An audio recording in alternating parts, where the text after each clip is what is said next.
Bueno, en el capítulo anterior escuchamos cómo Judá tuvo la idea de que su hermano José fuera vendido a los ismaelitas. Bueno, pues Judá fue castigado en su descendencia y Jehová Dios no le permitió tener descendencia a sus hijos, a los cuales dio muerte, y finalmente Judá volvió a tener descendencia con su nuera de nombre Tamar, ya que ésta se hizo pasar por prostituta y de esa forma volvió a tener descendencia. Eran situaciones que a Judá le ocurrieron después de lo que hizo sobre José, su hermano. Bueno, pues en este capítulo vamos a escuchar cómo dieron la noticia a su padre Israel de lo que había sucedido con José. Escuchemos.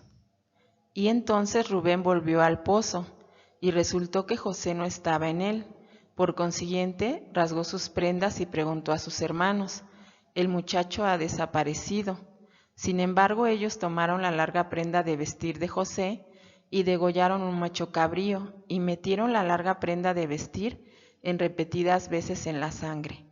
Luego enviaron la larga prenda de vestir y rayada a su padre y le dijeron: «Examina, por favor, ¿es la prenda de vestir de tu hijo?». Y él se puso a examinarla y exclamó: «Es la larga prenda de vestir de mi hijo, es esa». Entonces ellos le dijeron: «Una bestia salvaje debe haberlo devorado, de seguro José ha sido despedazado». Con eso Jacob rasgó sus mantos y se puso sobre de sus caderas y se inclinó en duelo y lloró por muchos días a sus hijos. Y sus hijos y sus hijas siguieron levantándose para consolarlo, pero él siguió rehusándose a recibir consuelo, y diciendo: «Porque en duelo bajaré donde mi hijo al Seol». Y su padre continuó llorándolo por muchos, muchos años. En cuanto a José, él fue bajado a Egipto, y Potifar, un oficial de la corte del faraón, el jefe de la guardia de Cors, egipcio, llegó a comprarlo a los ismaelitas, ya que ellos lo habían llevado a ese lugar.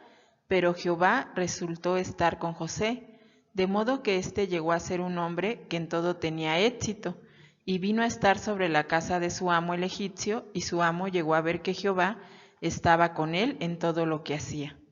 Y José siguió hallando favor a sus ojos, y lo atendía de continuo, de modo que él lo nombró sobre su casa, y todo lo que era suyo se lo dio en su mano. Y resultó que desde el tiempo en que lo nombró sobre su casa y a cargo de todo lo suyo, Jehová siguió bendiciendo la casa del egipcio debido a José. Y él tenía todo en casa y campo. Finalmente él dejó todo lo suyo en mano de José, pero ignoraba lo que ocurría, ya que José se volvió un hombre de hermosa figura y hermosa apariencia.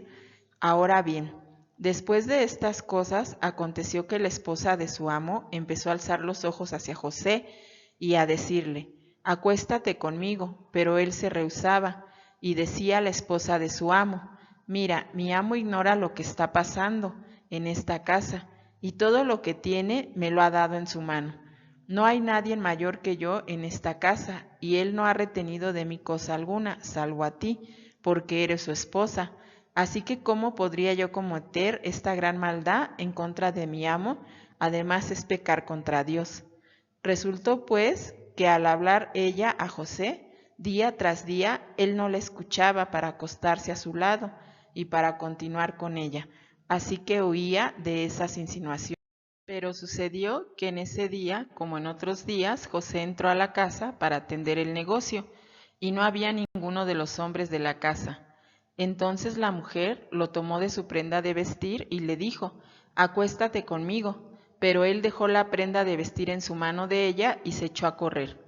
Sucedió después que luego ella vio que había dejado su prenda de vestir en su mano, se puso a gritar a los hombres de su casa: «Miren lo que nos trajo ese hombre, un hebreo, para hacer de nosotros un hazmerreír.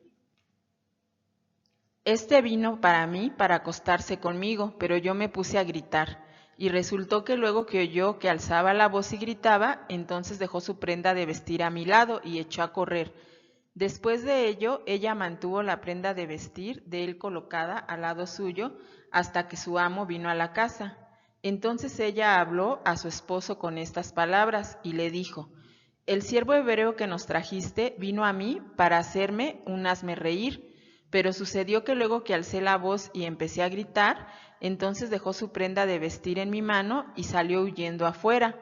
El resultado fue que luego de estas palabras que el amo escuchó, y de esta manera se llenó de cólera, y finalmente tomó la decisión de enviar a José a la casa del encierro, lugar donde tenían en reclusión a los presos del rey, y continuó en ese lugar, en la casa del encierro. Sin embargo, Jehová continuó ayudando a José, extendiéndole su bondad amorosa y otorgándole favor ante los ojos del oficial principal de la casa del encierro. Así que el oficial principal de la casa del encierro entregó en la mano a José a todos los presos que estaban en esta, y resultó que él era quien se encargaba de todo lo que se hacía en ese lugar. El oficial principal de la casa del encierro no atendía absolutamente nada, ya que lo dejó en mano de José porque estaba seguro que Jehová lo ayudaba y entonces efectuaría todo con éxito. Ahora después de estas cosas aconteció que el copero y el panadero del rey de Egipto pecaron en contra del rey y llegaron a la casa del encierro donde se encontraron con José.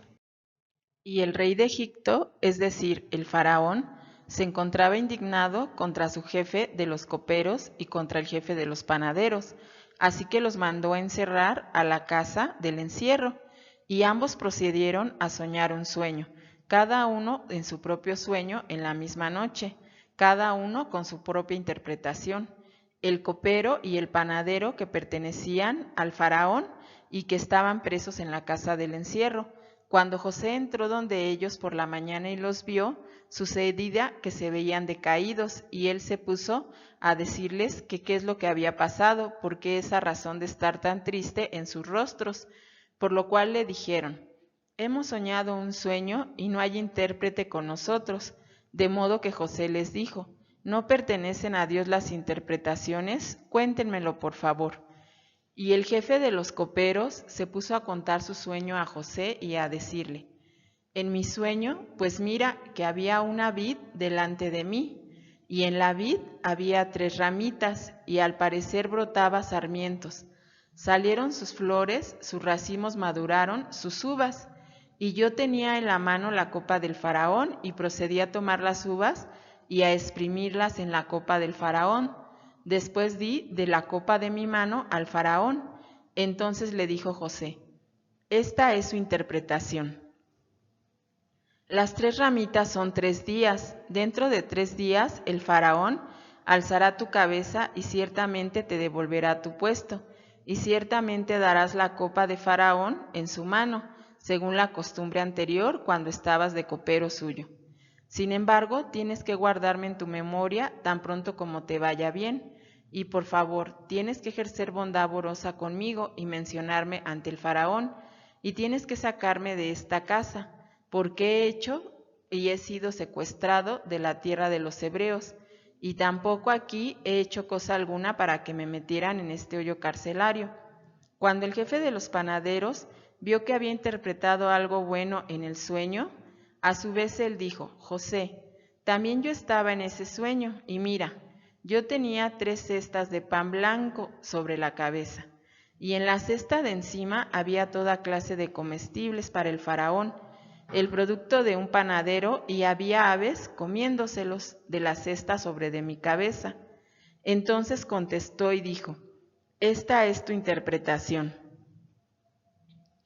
Las 3 cestas son 3 días. Dentro de 3 días el faraón alzará su cabeza sobre de ti, y ciertamente te colgará en un madero, y las aves ciertamente comerán tu carne y estarán sobre de ti. Ahora bien, resulta que al tercer día el faraón estaba festejando su cumpleaños, y procedió a hacer un banquete para todos sus siervos, y a alzar la cabeza del jefe de los coperos y la cabeza del jefe de los panaderos, y por consiguiente devolvió su puesto al jefe de los coperos, en tanto al jefe de los panaderos lo colgó, tal y como había interpretado José. Sin embargo, el jefe de los coperos se olvidó de José, y así siguió olvidándolo. Al cabo de 2 años, el faraón tuvo un sueño. se encontraba de pie junto al río Nilo y venían ascendiendo vacas de hermosa apariencia y de gruesas carnes, y ellas se pusieron a comer la hierba cerca del río Nilo. Pero también ascendieron otras 7 vacas de apariencia flacas y vacas que no se veían sanas. Entonces las vacas de fea apariencia y de flacas carnes se pusieron a devorar a las 7 vacas de hermosa apariencia. Con eso el faraón despertó. Sin embargo, volvió a dormirse y después soñó que había 7 espigas que estaban subiendo en una sola caña, gruesas y buenas, y sucedía que 7 espigas delgadas y chamuscadas por el viento estaban creciendo después de ellas. Y las espigas delgadas empezaron a tragarse a las 7 espigas gruesas, y llegó con eso el faraón y despertó, y de este sueño. Por la mañana se encontraba agitado de espíritu por lo que había soñado, de modo que llamó a todos los sacerdotes y practicantes de magia de Egipto, y ninguno de ellos pudo dar interpretación a su sueño. Entonces el jefe de los coperos habló con el faraón y le dijo: «De mis pecados hoy hago mención, señor. Recuerda que estaba usted indignado con sus siervos, de modo que nos envió a la casa del encierro. Bueno, pues allí el panadero y yo tuvimos un sueño, ambos soñamos la misma noche, y esta interpretación nos la hizo un hebreo que tuvo razón en lo que nos dijo a cada uno según su sueño, y resultó tal como él lo interpretó. Y así sucedió, a mí me devolvió mi puesto, pero al panadero lo colgó». Y entonces el faraón procedió a enviar a llamar a José, para que lo trajeran apresuradamente del hoyo carcelario ante su presencia. Por lo tanto, él se acercó al faraón y el faraón le dijo: «He escuchado que tú puedes interpretar los sueños, y no hay quien interprete el mío. Ahora bien, te contaré mi sueño». Y comentó a José sus sueños y se los contó. Y José respondió: «A mí no me tiene que tomar en cuenta, Dios anunciará el bienestar del faraón». Entonces el faraón comenzó y dijo todos sus sueños a José, y éste le dijo: «Estos sueños que tú has visto son una sola cosa. Después de mí cada sueño va a suceder. Las 7 vacas y las 7 espigas son 7 años. Esto significa 7 años de prosperidad y 7 años de muy mala racha para Egipto». Entonces José dijo al faraón: «El sueño del faraón es uno solo, lo que Dios ha declarado. Todas estas situaciones ocurrirán en el tiempo que se ha hablado». Por lo tanto, el faraón le dijo: «¿Qué es lo que podemos hacer? Tenemos que hacer algo». Bueno, amigos, como hemos escuchado, José tuvo éxito en todo lo que realizó, desde ser un siervo de un Egipto, en el cual tuvo mucho éxito gracias a la bendición de Jehová, hasta incluso en la casa del encierro, donde logró interpretar los sueños de 2 personas importantes, lo que le hizo estar frente al faraón. Y bueno, hemos escuchado la interpretación que le dio al faraón de sus sueños. Y entonces, ¿en qué es en lo que le pide que tendrán que apurarse? Bueno, eso lo sabremos en el siguiente capítulo, y vamos a escuchar cómo es que esta situación de que José logra interpretar los sueños del faraón, para José se vuelven una bendición muy grande. Así que no se pierdan el próximo capítulo y juntos vamos a escuchar cuál fue la suerte que le trajo a José el haber interpretado los sueños del faraón. Así que si este capítulo les ha gustado, no olviden regalarnos un like, suscribirse o compartir. También recuerden que todos los días martes y jueves tendremos un nuevo capítulo de su canal Lectura Bíblica para Todos, porque la Biblia, claro que es muy interesante. Así que nos vemos hasta la próxima.